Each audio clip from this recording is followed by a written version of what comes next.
guys, gagawa tayo ulit ng cake. Magdi-decorate tayo ngayon. Lagyan ko ng toppings. Layer by layer. Pahaba kasi itong cake na ito. Ayan. Yan, toppings again. Ganyan. Another layer, ipapatong din. Another third layer. Yan. Ayan. Ng kulay na apricot. Kasi ito yung gusto ng nagpagawa sa cake na ito. Ito yung kulay for year 2024 ata. Color of the year. Apricot. Yun yung sabi niya. So, ito yung nagustuhan niya. Ito yung pinili niya. Sana nga nakuha ko yung kulay na gusto niya.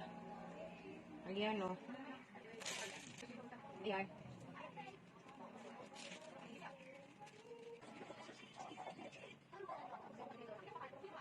So, ayan, guys.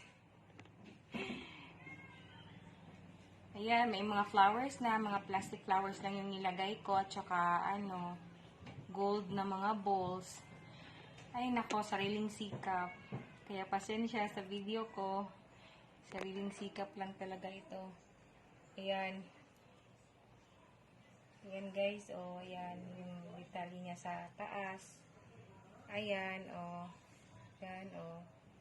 Ayan. Ayan. Pasensya na. Ayan, guys. Pasensya na talaga. Ayan. Ayan, o. So, ayan. Pero, hindi pa tapos yan. Teka lang. So, ayan guys, nilagyan ko na ng happy birthday na topper. Yan, yung detalye niya, oh. Ayan, nilagyan ko ng mga flowers. Ayan. Ayan, oh, yan yung detalye sa baba. Ayan, oh. Ayan. Ayan. Ayan, guys. So, ayan. Iniikot-ikot ko para makita nyo. Ayan. Maganda po ba? Sana magandahan yung nagpagawa sa akin ito, sa Auntie Nets. Ayan. Thanks for watching, guys. Please follow for more. God bless po sa ating lahat. Bye! Hanggang sa muli!